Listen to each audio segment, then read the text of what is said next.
Well, I've got my grandpa's brand new Toro Cutter MX5000 here in the garage and doing some work to it.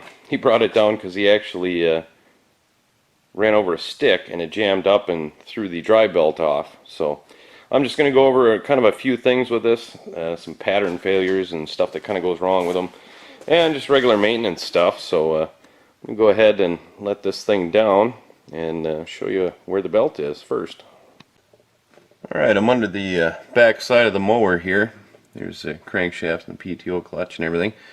And that belt there that runs to the hydros is the one that fell off. Now, it's pretty common for a stick to get in there and just knock that belt off, and then it's kind of routed funny, so it's not really intuitive on how it goes back on. But you've got a pulley there, and the belt runs between both the hydros, behind that pulley, and then around the, let's see, that would be the right hand hydro, and then around that spring-loaded pulley there, and then around the crankshaft, and then around the left hand side pulley. And there's no picture here to tell you which way it goes, so when they fall off, it's kind of hard to just look at it and figure out how it goes back on. It took me a while, but eventually you'll figure it out, and it's not too bad to just put back on if it falls off. My grandpa lost that belt in his yard, and he didn't know how to release the brake and release the wheels on this thing to push it around easy. So he actually chained it to the tractor and drug it a half-mile up the driveway with the wheels locked so I could put the belt back on for him. So I think this is something, if you own this mower, you should know how to do, and that's how to get the wheels to release. The first thing you do is you push in these little things here on the back, these releases. They'll be sitting like this when you get to the mower, but when you want to push it, you put both of those in. There's one on each side, one for each hydro.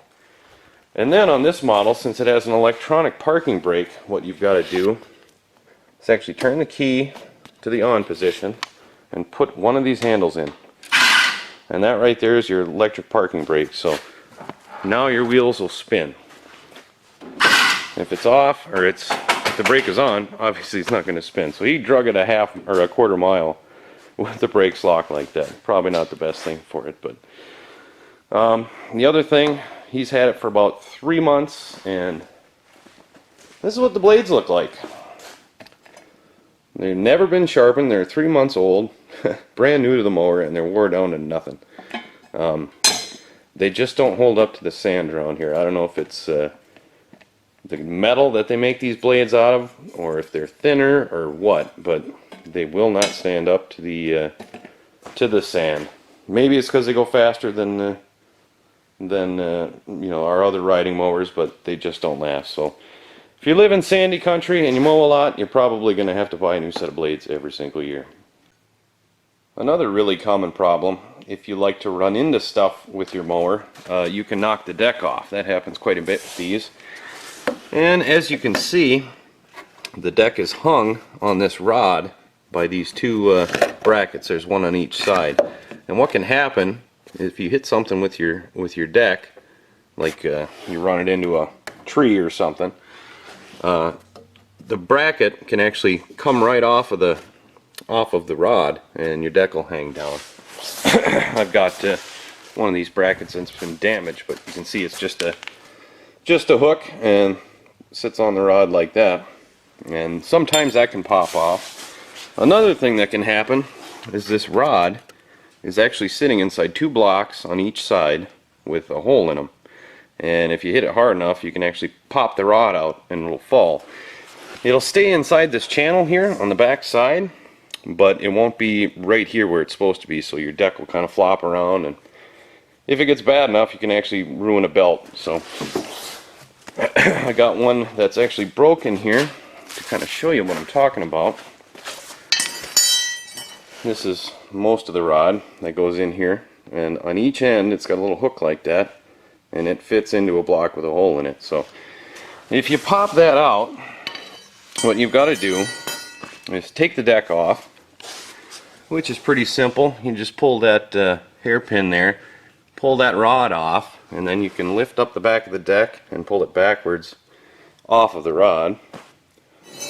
And then you've got to take, what I do is I take a ratchet strap, run it on each side of the rod to kind of pull it together just enough to slide her back into the hole on the back side of this block. And then you can put your deck back on and you should be good to go, assuming you haven't broke anything.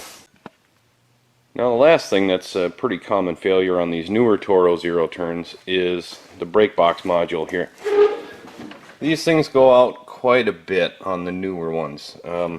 I'd say maybe 2015, 2016, maybe 2014, I'm not really sure, but for sure the ones made in the last couple of years, brake boxes fail all the time. And one sign that your brake box may have failed is if you come out to your mower and you go to cut the grass and you turn the key and nothing happens. First, make sure both of your handles are all the way out and that your PTO switch is off. Try it again. If it still doesn't do anything, go ahead and check your battery. Make sure it's got 12.6 volts or close to it. If it's got like 2 and the battery's completely dead, that's a sign that your battery or your brake box could be failing, because a lot of times when those fail, what they do is they will actually just do that repeatedly until the battery dies, and then once the battery's dead, obviously it won't start. So if your battery's dead, go ahead and either jump it or take it out and charge it, and then once you know you've got 12 volts going to your battery there, once you've got 12 volts in your battery, go ahead and turn the key and move a handle in. If you don't hear that, there's a pretty good chance that your battery box is fried. It's not 100%, obviously you could have other issues, but if you've got a 2015, 2016 Toro and you're giving it power and you turn the key and move your handle in and you hear nothing, that's a really good sign that that has probably failed. Luckily, I believe there's a 1-year warranty on that. Don't quote me on the time limit, but I know it is warranty, so go ahead and call up your Toro dealer or wherever you got it from and ask them about it, because you'd rather do that than go buy the part and then find out later that you could have had it under warranty. Alright, I think the last thing I'm going to kind of show you real quick is how to adjust the tracking on the machine. And what I mean by that is when you've got both handles in and you're driving the mower, when you push them all the way forward, it might pull to the right or to the left. So I'm going to show you how to change that. First things first, you're going to want to make sure that all your tires are at the right pressure. The front ones you usually get about 20, or whatever it happens to say on the sidewall of your tire. And the rear ones on these machines usually get between 11 and 13. Check your manual for the exact pressure. But let's say your manual says 11. So you want to make sure that both tires are at exactly 11 psi.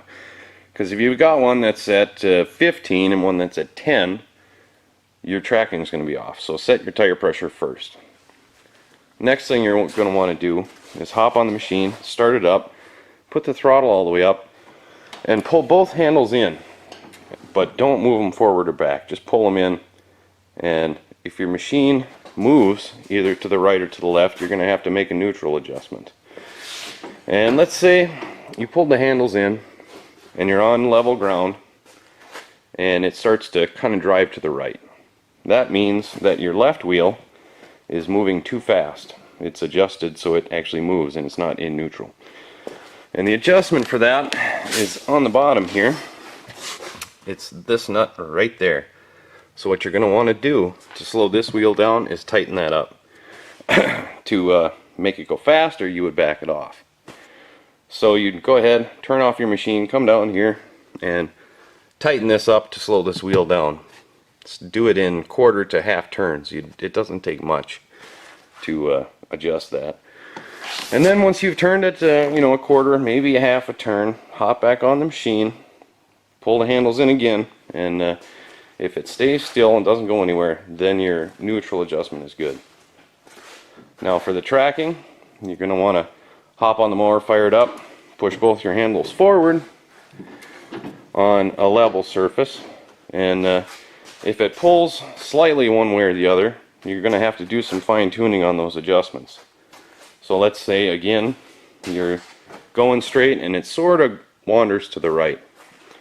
How you're going to want to change that is just slowly tighten up this one to slow this wheel down again, maybe an eighth turn at a time if you've just got a slight veer. And then once you've done that, you should be good. Obviously, if it's pulling to the left, that means that wheel is going too fast, and you're going to want to do the same thing on this side.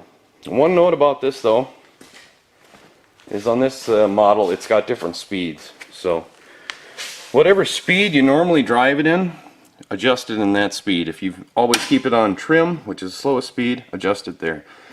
If you've always got it on mow, adjust it there, because sometimes it can kind of change a little bit, and if you adjust it in mow and then you move it up to trim, it can be off. So just keep that in mind. But that's pretty much how you adjust it. That's kind of the good parts and the bad parts of this thing. And now I gotta go get some blades. Those are shot.